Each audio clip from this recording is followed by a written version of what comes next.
ಸ್ನೇಹಿತರೆ ನಮಸ್ಕಾರ. ಚಿತ್ರದುರ್ಗದ ರೇಣುಕಸ್ವಾಮಿಯ ಹತ್ಯೆ ಪ್ರಕರಣದಲ್ಲಿ ಜೈಲು ಸೇರಿರುವಂತಹ ದರ್ಶನ್ ಅವರು ಈಗ ಸತತವಾಗಿ 12 ದಿನಗಳಿಂದ ಜೈಲು ವಾಸವನ್ನು ಅನುಭವಿಸ್ತಾ ಇದ್ದಾರೆ. ಒಟ್ಟು 23-24 ದಿನ ಆಯಿತು ದರ್ಶನ್ನ ಅರೆಸ್ಟ್ ಮಾಡಿ. ಆದರೆ ಸಾಕಷ್ಟು ಜನರಿಗೆ ಒಂದು ಪ್ರಶ್ನೆ ಇತ್ತು, ಈ ಪ್ರಕರಣದಲ್ಲಿ ದರ್ಶನ್ ಹೆಸರು ಹೊರಗಡೆ ಬಂದಿದ್ದು ಹೇಗೆ? ಹೇಳಿ ಕೇಳಿ ದೊಡ್ಡ ಸೆಲೆಬ್ರಿಟಿ ಮತ್ತು ಹಣಕ್ಕೇನು ಕೂಡ ಕೊರತೆ ಇಲ್ಲ. ಆಮೇಲೆ ಇವರ ಗ್ಯಾಂಗಿಗೂ ದರ್ಶನ್ ಅನ್ನುವಂತಹ ಒಂದು ಅಭಿಮಾನ ಸಹಜವಾಗಿ ಇದ್ದೇ ಇದೆ. ಆದರೂ ಕೂಡ ದರ್ಶನ್ ಹೆಸರು ಹೇಗೆ ಹೊರಗೆ ಬಂತು? ದರ್ಶನ್ ಹೆಸರನ್ನು ಹೇಳಿದ್ದು ಯಾರು? ದರ್ಶನನ್ನು ಅರೆಸ್ಟ್ ಮಾಡುವಂಥ ಧೈರ್ಯ ಮಾಡಿದ್ದು ಹೇಗೆ? ಹೀಗೆ ಸಾಕಷ್ಟು ಪ್ರಶ್ನೆಗಳು ಸಹಜವಾಗಿ ಎಲ್ಲರಲ್ಲೂ ಕೂಡ ಇದ್ದಾವೆ ಇವತ್ತಿಗೂ ಕೂಡ. ಅಸಲಿಗೆ ದರ್ಶನ್ ಈ ಪ್ರಕರಣದಲ್ಲಿ ಭಾಗಿ ಆಗಿದ್ದಾರೋ ಇಲ್ವೋ ಅನ್ನೋದು ಒಂದು ಭಾಗ. ಇನ್ನೊಂದು, ಈ ಪ್ರಕರಣದಲ್ಲಿ ದರ್ಶನ್ ಹೆಸರನ್ನು ಉಲ್ಲೇಖ ಮಾಡಿದ್ದು ಯಾರು ಅನ್ನೋದು ಮತ್ತೊಂದು ಭಾಗ. ಈಗ ಈ ವಿಚಾರದ ಬಗ್ಗೆನೂ ಕೂಡ ಪೊಲೀಸರು ತನಿಖೆ ಸಂದರ್ಭದಲ್ಲಿ ಒಂದಷ್ಟು ಮಾಹಿತಿಗಳನ್ನು ಕೆದಕಿದ್ದಾರೆ. ಯಾರು ಈ ರಾತ್ರೋರಾತ್ರಿ ಎಂಕ್ವೈರಿ ಮಾಡುವಂಥ ಸಂದರ್ಭದಲ್ಲಿ ಈ ದರ್ಶನ್ ಹೆಸರನ್ನು ಹೇಳಿದ್ದು ಅನ್ನುವಂಥದ್ದು. ಸರೆಂಡರ್ ಆದವರು ಗೊತ್ತಿಲ್ಲ ಅಂತ ಹೇಳಿದ್ರಂತೆ. ಆದರೆ ಪೊಲೀಸರ ಮುಂದೆ ಆ ಆರು ಮಂದಿ ಯಾರು ಸರೆಂಡರ್ ಆಗಿ ನಂತರ ಅರೆಸ್ಟ್ ಆಗ್ತಾರಲ್ಲ, ಆ 6 ಮಂದಿಯೂ ಕೂಡ ದರ್ಶನ್ ಹೆಸರನ್ನು ಹೇಳಿರ್ತಾರೆ. ಆ 6 ಮಂದಿಯಲ್ಲಿ ಯಾರಾದರೂ ಒಬ್ಬರು ಹೇಳಿರ್ಬೇಕಲ್ವ, ಎಲ್ಲರೂ ಹೇಳೋಕ್ಕೆ ಚಾನ್ಸ್ ಇಲ್ಲ.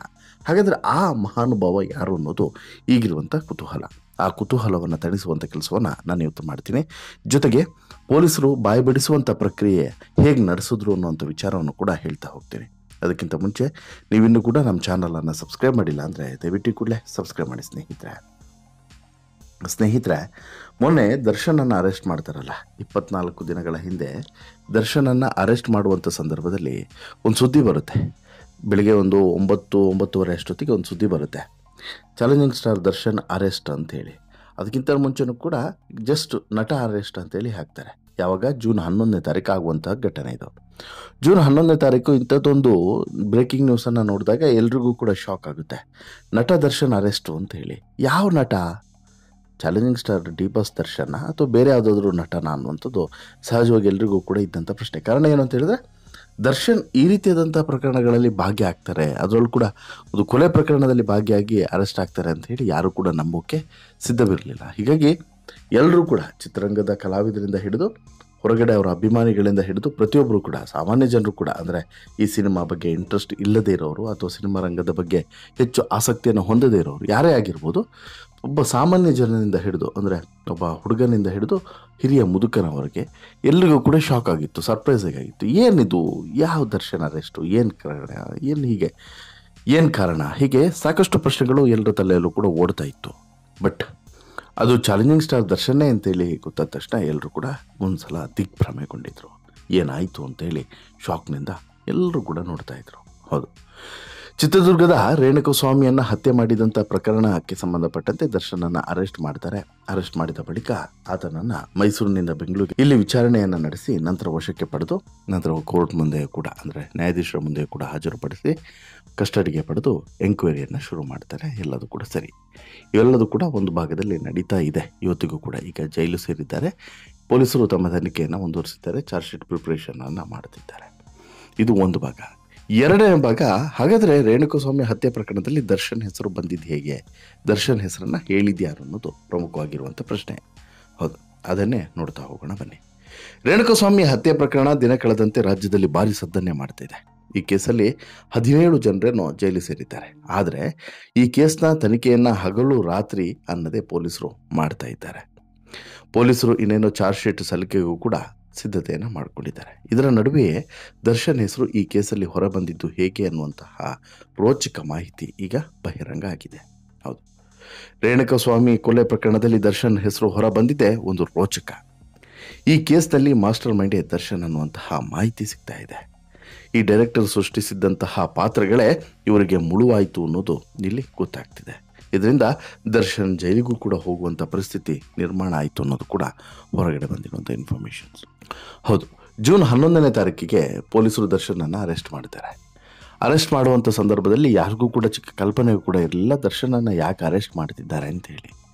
ದರ್ಶನ್ ಅಂದ ತಕ್ಷಣ ಯಾರು ಕೂಡ ಈ ಫಿಲ್ಮ್ ಸ್ಟಾರ್ ದರ್ಶನೋ ಅಥವಾ ಈ ಚಾಲೆಂಜಿಂಗ್ ಸ್ಟಾರ್ ದರ್ಶನೋ ಅಂತ ಹೇಳಿಬಿಟ್ಟು ಯಾರೂ ಕೂಡ ಅಂದ್ಕೊಂಡೇ ಇರಲಿಲ್ಲ. ಯಾಕಂದರೆ ನಂಬುವಂಥ ಸ್ಥಿತಿಯಲ್ಲೂ ಕೂಡ ಇರಲಿಲ್ಲ ಅವತ್ತು ಎಲ್ಲರೂ ಕೂಡ ಶಾಕಿನಲ್ಲೇ ನೋಡಿದರು. ದರ್ಶನ್ ಅರೆಸ್ಟ್ ಸುದ್ದಿಯನ್ನು ಎಲ್ಲರೂ ಕೂಡ ಶಾಕಲ್ಲೇ ನೋಡಿದರು. ಆದರೆ ಬಂಧನಕ್ಕೂ ಮುನ್ನ ಬಂಧನಕ್ಕೂ ಮುನ್ನ 10 ಗಂಟೆಗಳ ಮುನ್ನ ಸಾಕಷ್ಟು ಘಟನೆಗಳು ನಡೆದು ಹೋಗಿತ್ತು. ಅದರ ಬಗ್ಗೆ ಸಾಕಷ್ಟು ಜನರಿಗೆ ಇನ್ಫಾರ್ಮೇಷನ್ಸೇ ಇಲ್ಲ, ಏನಾಗಿತ್ತು ಏನು ಅನ್ನೋದು. ಯಾಕಂತ ಹೇಳಿದ್ರೆ ಸುಮ್ಮನೆ ಹೋಗಿ ದರ್ಶನನ್ನು ಅರೆಸ್ಟ್ ಮಾಡಲಿಕ್ಕೆ ಸಾಧ್ಯವಿಲ್ಲ.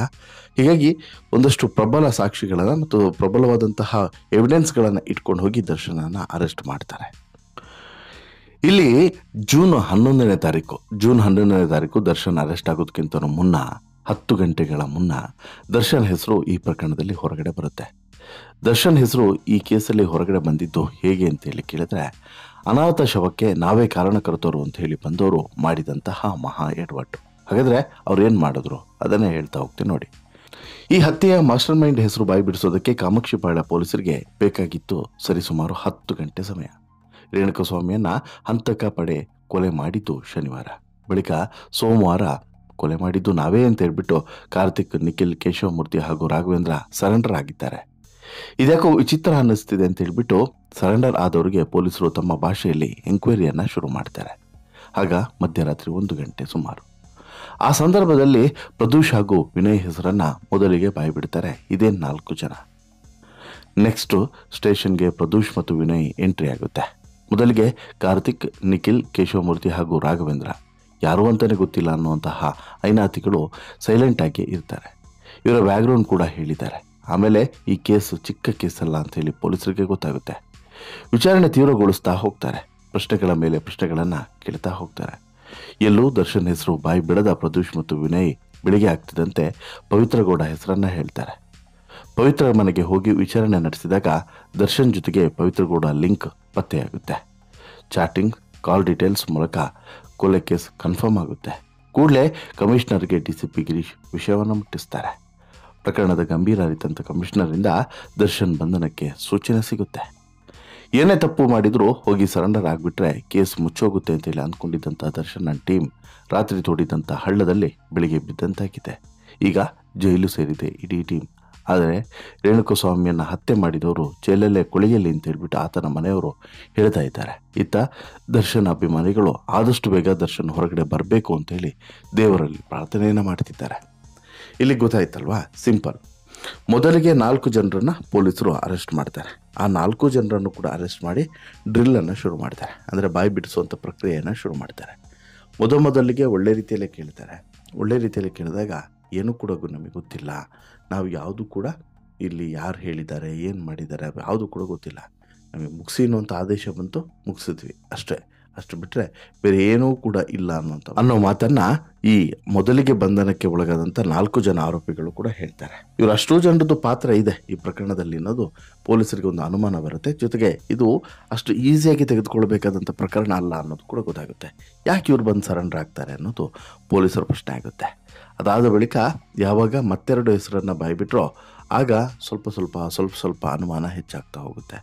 ಆಗಲೇ ನೋಡಿ, ಮೊದಲಿಗೆ ಬರೋದು ದರ್ಶನ್ ಹೆಸರಲ್ಲ, ಮೊದಲಿಗೆ ಬರೋದು ಪವಿತ್ರಗೌಡ ಹೆಸರು ಬಂದ ತಕ್ಷಣ ಅಲರ್ಟ್ ಆಗುವಂಥ ಪೊಲೀಸ್ ಪಡೆ ನೇರವಾಗಿ ಹೋಗಿದ್ದು ಇಲ್ಲಿಗೆ ಪವಿತ್ರ ಮನೆಗೆ ಹೋಗ್ಬಿಟ್ಟು ಪವಿತ್ರಳನ್ನ ಒಂದಷ್ಟು ಪ್ರಶ್ನೆಗಳನ್ನು ಕೇಳ್ತಾರೆ. ಒಂದಷ್ಟು ಪ್ರಶ್ನೆಗಳನ್ನು ಕೇಳಿ ಆಗ ವಶಕ್ಕೆ ಪಡೆಯುವಂಥ ಸಂದರ್ಭದಲ್ಲಿ ಪವಿತ್ರಗೌಡ ಬಳಿ ಇದ್ದಂತಹ ಎಲ್ಲ ಡೀಟೇಲ್ಸ್ಗಳನ್ನು ಕೂಡ ಕಲೆ ಹಾಕ್ಕೊಳ್ತಾರೆ. ಆಗ ದರ್ಶನ್ ಪಾತ್ರದ ಬಗ್ಗೆನೂ ಕೂಡ ಕನ್ಫರ್ಮ್ ಆಗ್ತದೆ. ಯಾವುದು ಕಾಲ್ ಡೀಟೇಲ್ಸ್ ಮತ್ತು ವಾಟ್ಸಪ್ ಮೆಸೇಜ್ಗಳ ಆಧಾರದಲ್ಲಿ ದರ್ಶನ್ ಪಾತ್ರ ಪ್ರಮುಖ ಆಗ್ತದೆ. ಇದಾದ ಬಳಿಕ ದರ್ಶನ್ ಬೆನ್ನಲ್ಲೇ ಪವಿತ್ರ, ಹೀಗೆ ಒಬ್ಬರಾದ್ಮೇಲೆ ಒಬ್ಬರನ್ನ ವಶಕ್ಕೆ ಪಡೆದು ಅರೆಸ್ಟ್ ಮಾಡಿ ನ್ಯಾಯಾಧೀಶರ ಮುಂದೆ ಹಾಜರಿ ಮಾಡಿ ನಂತರ ವಿಚಾರಣೆಯನ್ನು ನಡೆಸ್ತಾರೆ. ವಿಚಾರಣೆಯಲ್ಲಿ ಸಾಕಷ್ಟು ರೋಚಕ ಮತ್ತು ಬೆಚ್ಚಿ ಬೀಳಿಸುವಂಥ ಅಂಶಗಳನ್ನು ಬಾಯ್ಬಿಡುತ್ತಾರೆ. ಒಂದೊಂದು ಇನ್ಫಾರ್ಮೇಷನ್ಸ್ಗಳನ್ನು ಕೆದಕ್ತಾ ಹೋದಾಗ ಮತ್ತಷ್ಟು ಇನ್ಫಾರ್ಮೇಷನ್ಸ್ಗಳು ಹೊರಗಡೆ ಬರ್ತಾ ಹೋಗುತ್ತೆ. ಕಮಿಷನರ್ಗೆ ಯಾವಾಗ ವಿಚಾರ ಮುಟ್ಟಿಸ್ತಾರೋ ಈ DCP ಗಿರೀಶು, ಅದಾದ ಬಳಿಕ ಕಮಿಷನರ್ ಹೋಮ್ ಮಿನಿಸ್ಟರ್ ಜೊತೆಗೂ ಕೂಡ ಮಾತನಾಡ್ತಾರೆ. ಹೀಗಿದೆ ಸರ್ ಕೇಸು, ಏನು ಮಾಡೋಣ ಅಂತೇಳಿ ಕೇಳ್ತಾರೆ. ಆಗ ಹೋಮ್ ಮಿನಿಸ್ಟ್ರು, ಇಲ್ಲ ಯು ಕ್ಯಾನ್ ಕ್ಯಾರಿ ಆನ್, ನಿಮ್ಮದೇನು ಕಾನೂನು ಪ್ರಕ್ರಿಯೆ ಏನಿದೆ ಅದನ್ನು ಮಾಡ್ತಾ ಹೋಗಿ ಅಂತಲೂ ಕೂಡ ಗ್ರೀನ್ ಸಿಗ್ನಲನ್ನು ಕೊಡ್ತಾರೆ. ಇದಾದ ಬಳಿಕ ಫೀಲ್ಡ್ಗೆ ಇಳಿದಂಥ ಪೊಲೀಸರು ಖಡಕ್ಕಾದಂಥ ಆಪರೇಷನನ್ನೇ ಮಾಡ್ತಾರೆ. ಈ ಪ್ರಕರಣದ ಹಿಂದೆ ಇರುವಂತಹ ಮಾಸ್ಟರ್ ಮೈಂಡ್ಗಳ ಹಿಡೆಮುರಿ ಕಟ್ಟುವಂಥ ಕೆಲಸವನ್ನು ಕೂಡ ಶುರು ಮಾಡಿದ್ದಾರೆ ಅಂತಲೇ ಹೇಳ್ಬೋದು. ನಿಮಗೇನಿಸುತ್ತೆ ಸ್ನೇಹಿತರೆ ಈ ಎಲ್ಲ ಬೆಳವಣಿಗೆಗಳ ಬಗ್ಗೆ ನಿಮ್ಮ ಅಭಿಪ್ರಾಯ ಏನು? ದಯವಿಟ್ಟು ಕಮೆಂಟ್ ಮಾಡಿ ತಿಳಿಸಿ. ಜೊತೆಗೆ ಈ ಸ್ಟೋರಿ ಇಷ್ಟ ಆಯಿತು ಅಂತ ಹೇಳಿದರೆ ಲೈಕ್ ಮಾಡಿ, ಶೇರ್ ಮಾಡಿ, ಚಾನಲ್ಗೆ ಸಬ್ಸ್ಕ್ರೈಬ್ ಆಗೋದನ್ನು ಮರಿಬೇಡಿ. ಧನ್ಯವಾದ.